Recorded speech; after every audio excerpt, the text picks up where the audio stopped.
안녕하세요. K-셀프케어의 여리킴입니다. 자, 오늘은요. 나만을 위해주는 사람을 만나고 싶은데 그게 잘 안 되는 분들을 위한 내용인데요. 먼저 커플은 로맨틱한 커플, 중독성 커플, 서로 함께 발전하는 커플로 나뉜다고 해요. 먼저 로맨틱한 커플이신 분들은 서로에게 호감 가는 면만 보여주고 진짜 자기 본 모습을 숨기려고 하는 보통은 오래가기 힘든 유형이라고 합니다. 중독성 커플은 서로에게 집착과 과도한 관심으로 관계에 위기가 올 수 있음에 주의해야 하는 그런 유형이고요. 마지막으로 발전형 커플은 자기 위치에서 자기 발전을 꾸준히 하면서 관계의 밸런스도 잘 맞추는 유형인데요.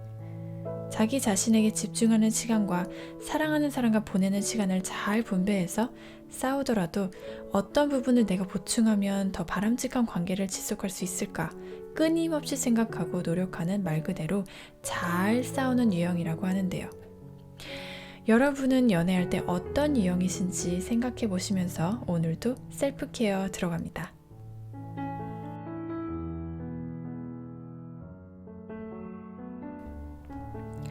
먼저 오늘 사연은 여자분에게 오셨는데요. 자꾸 나쁜 남자만 만나는데 저한테 문제가 있는 걸까요? 라는 제목으로 보내주셨어요. 먼저 한번 읽어볼게요. 안녕하세요. 저는 28살 평범한 회사원입니다. 20대 초반에서 후반에 거쳐 저는 3명의 남자와 연애를 시작해왔고요. 3번 모두 실패였습니다. 저는 처음 연애를 시작할 때는 나름 평탄한 연애를 했어요. 2년 동안의 결혼을 전제로 한 연애 끝에 날벼락 같은 현실을 마주하기 전까지는요. 어느 날은 느낌이 쎄해서 뒤를 캐보니까 제 남자친구는 유부남이었던 겁니다. 너무 배신감이 들었었고 바로 그 관계를 정리할 수밖에 없었죠. 아픔도 채 가시지 않았을 무렵 저는 소개로 만난 남자분과 또 교제를 시작했어요.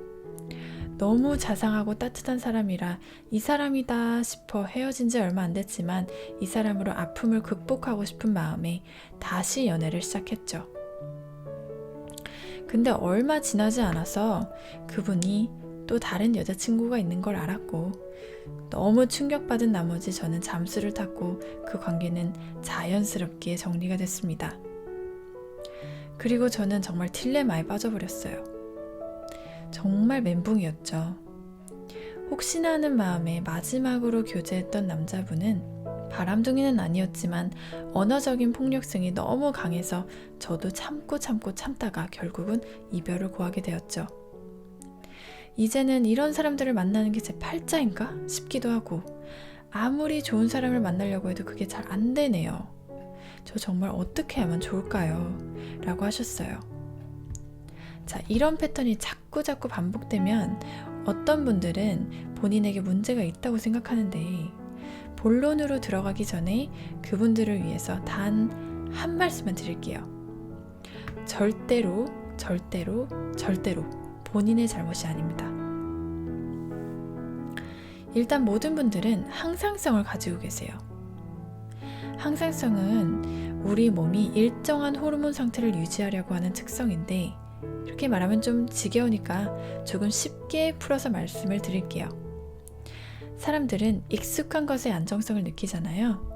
예를 들면 만약 어릴 때 부모님으로부터 심한 폭력을 당하거나 트라우마와 비슷한 극한 스트레스를 경험했다면 그 비슷한 폭력성을 가지고 있는 사람을 만났을 때 뭔가 익숙해요. 그래서 그 익숙함 때문에 폭력이 이상하다고 느껴지지 않는 거예요. 너무 착한 사람을 만났을 때 뭔가 허전하고 재미없고 이상한 느낌을 느낀 적이 있으신가요?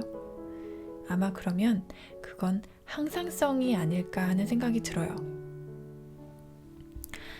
어릴 때 어떤 충격의 경험을 하거나 나 마음에 굳은 살이 배어서 괜찮아 라고 느낄 수 있겠지만 사실은 숨어있는 상처가 아직 드러나지 않았을 뿐이에요.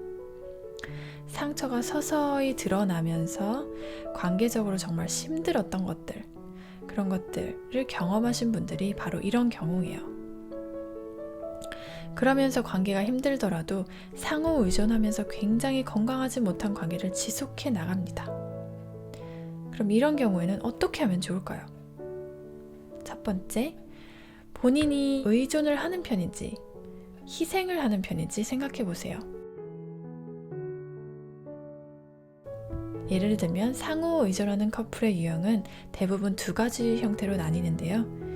이 사람이 없으면 나는 못 살아 라고 생각하시는 분들이 있고, 또 반대로 이 사람은 내가 없으면 못 살아 라고 생각하면서 관계를 힘들게 이어나가시는 분들이 있어요.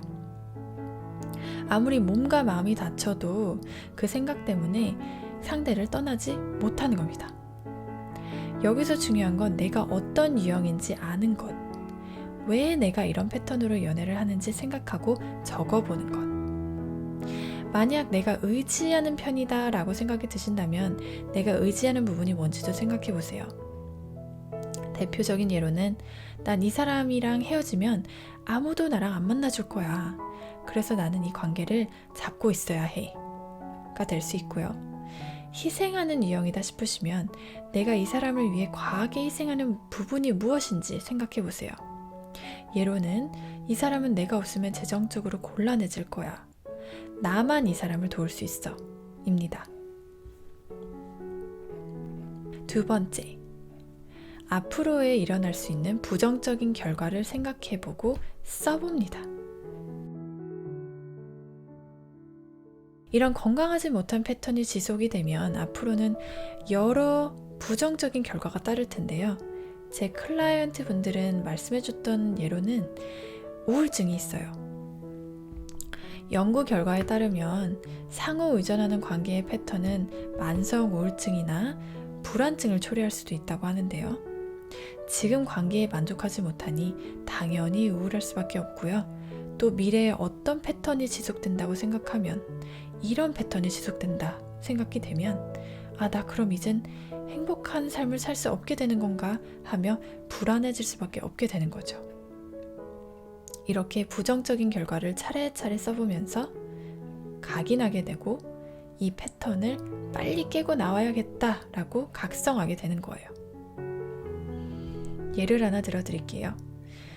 결혼한 지 30년이 가까이 된 어떤 여성분은 폭력적인 관계를 아직도 지속하고 계시는데 남편분이 매일매일 의자를 이용해서 폭력을 휘두르는 걸 30년 동안이나 참고 살아왔던 겁니다. 그런데 충격적이게도 이분이 최선이라고 생각했던 방법은 집에 있는 모든 의자를 맞을 때 아프지 않을 법한 말랑말랑한 재질로 만들어진 의자로 바꿔버리는 것이었어요. 이 사람은 나 없으면 안 돼 라는 생각 때문에 이별은 꿈도 못 꾼 채로요. 그게 바로 앞으로 결혼했을 때 일어날 수 있는 부정적인 결과 중 하나라고 볼 수 있죠. 자, 세 번째, 왜곡된 생각과 이상적인 생각 써보기.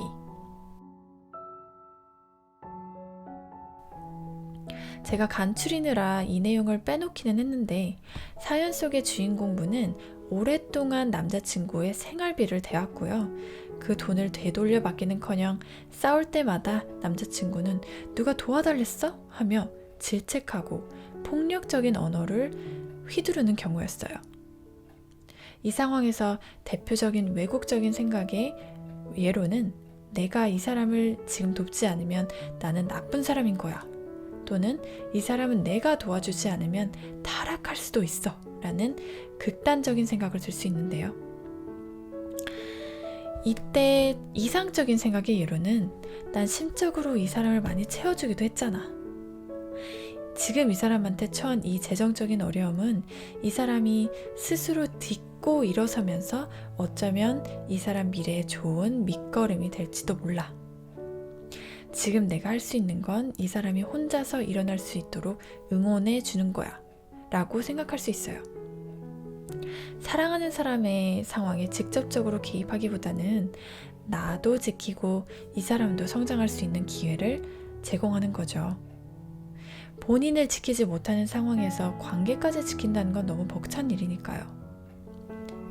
자, 마지막 네 번째 단계.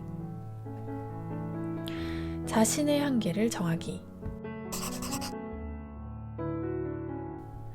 이 부분에서는 희생하시는 분들과 의지하시는 분들이 정해 놓아야 할 한계를 말씀드릴게요. 이 부분이 가장 중요합니다.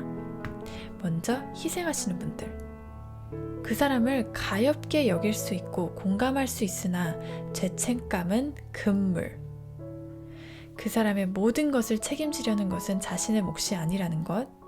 너무너무 도와주고 싶은 욕망이 들더라도 그 마음 잠시 살짝 내려놓으시고요. 도와주려는 그 제스처 자체가 그 사람한테 진짜 도움이 될지 아니면 도와줄 마음이 생기는 자신의 욕망을 충족시키고 싶은 것인지 구별해 주세요.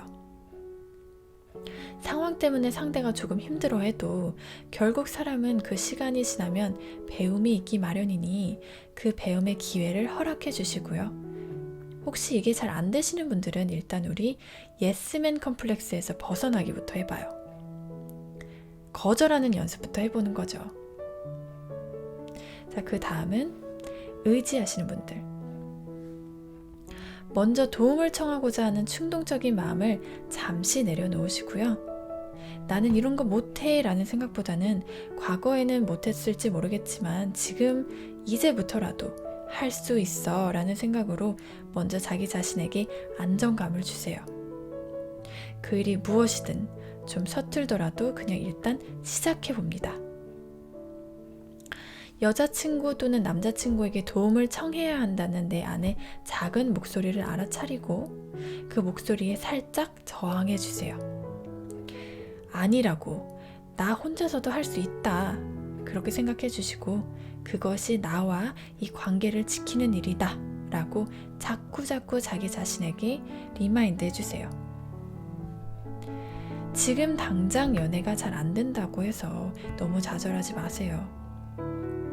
저는 여러분이 왜 이런 패턴의 연애를 해왔는지 지금이라도 알았다는 것에 큰 의미가 있다고 생각해요. 자, 오늘도 저와 함께 해주셔서 너무 감사하고요. 도움이 되셨다면 구독 버튼 한번 꾹 눌러주시면 감사하겠습니다. 오늘도 마음 편히 주무시고요. 제 이메일로 사연이나 고민을 남겨주시면 추첨을 통해 정성껏 답해드리도록 하겠습니다. 물론 사연은 익명으로 나갑니다. 오늘 제가 알려드린 방법 여러 번 되뇌이면서 좋은 결과 있기를 바라면서 저는 곧 다시 찾아뵐게요. 또 봐요.